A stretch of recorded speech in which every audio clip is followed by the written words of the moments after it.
চাকরিতে কোটা বাতিলের দাবিতে সকাল থেকে ক্লাস পরীক্ষা বর্জন করে ধর্মঘট পালন করছে ঢাকা বিশ্ববিদ্যালয় সহ রাজধানীর সব শিক্ষা প্রতিষ্ঠানের শিক্ষার্থীরা। এদিকে আজ সারা দেশে ধর্মঘটের পাশাপাশি দেশের গুরুত্বপূর্ণ সড়ক, মহাসড়ক ও রেল লাইন অবরোধ করার ঘোষণা দিয়েছেন আন্দোলনরত শিক্ষার্থীরা। তারা এই কর্মসূচির নাম দিয়েছেন বাংলা ব্লকেট। সরকারি চাকরিতে কোটা ব্যবস্থা বাতিল করে 2018 সালে সরকারের জারি করা পরিপত্র পুনর্বহাল সহ 4 দফা দাবিতে আন্দোলন করছেন শিক্ষার্থী ও চাকরির প্রত্যাশীরা। গত 1 জুলাই থেকে আন্দোলন করছেন তারা।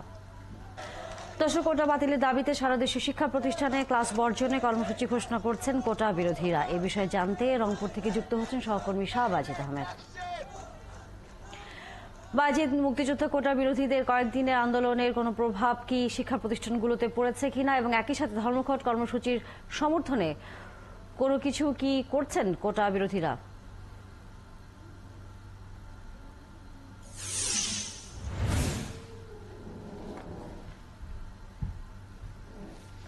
তানিয়া, আসলে প্রভাবের কথা যদি বলি, বেগম রোকেয়া বিশ্ববিদ্যালয়ে বেশ কয়েকদিন আগে থেকেই কিন্তু শিক্ষকদের একটা আন্দোলন চলছে। নগদের কাছে সব গ্রাহকই প্রিয়, তাই তো সারা দেশে ক্যাশ আউট চার্জ সবচেয়ে কম।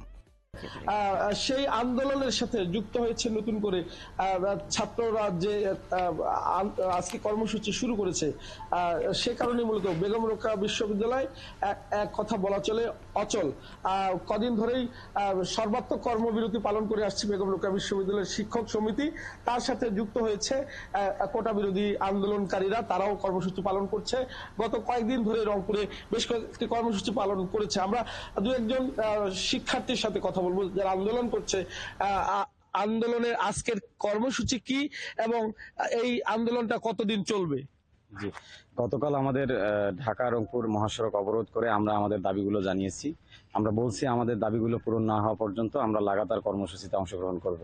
তো আজকে তারই অংশ হিসাবে আজকে আমরা শিক্ষার্থীরা, বেগম রোকেয়া বিশ্ববিদ্যালয়ের শিক্ষার্থীরা ক্লাস পরীক্ষা সকল প্রকার একাডেমিক কার্যক্রম বন্ধ রেখেছি। তো আগামীকাল আবারও আমাদের মাঠের কর্মসূচি আছে। আমরা আগামীকাল আমাদের আবারও মাঠের কর্মসূচিতে অংশ নিয়ে আমাদের দাবি দাওয়াগুলো আমরা জানাবো।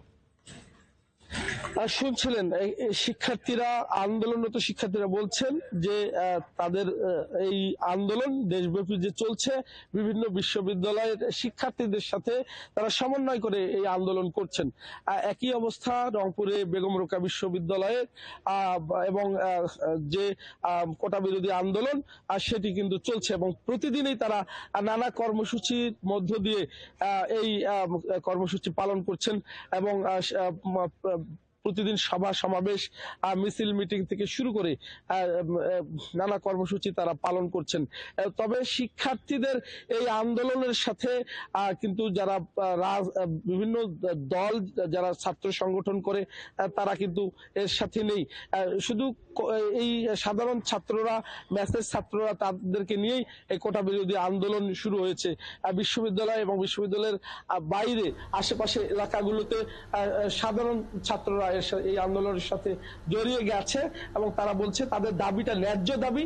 এই ন্যায্য দাবি পূরণ না হওয়া পর্যন্ত তারা তাদের কর্মসূচি অব্যাহত রাখবেন, এটি তারা জানিয়েছেন। এবং আমরা ফিরবো আবারও শাহবাজিদ আপনার কাছে সর্বশেষ এ বিষয়ে খবর জানবার জন্য। দর্শক, সহকর্মী শাহবাজিদ ছিলেন এতক্ষণ কোটা বিরোধী আন্দোলন চলছে শিক্ষা প্রতিষ্ঠানগুলোতে, তার খবর নিয়ে।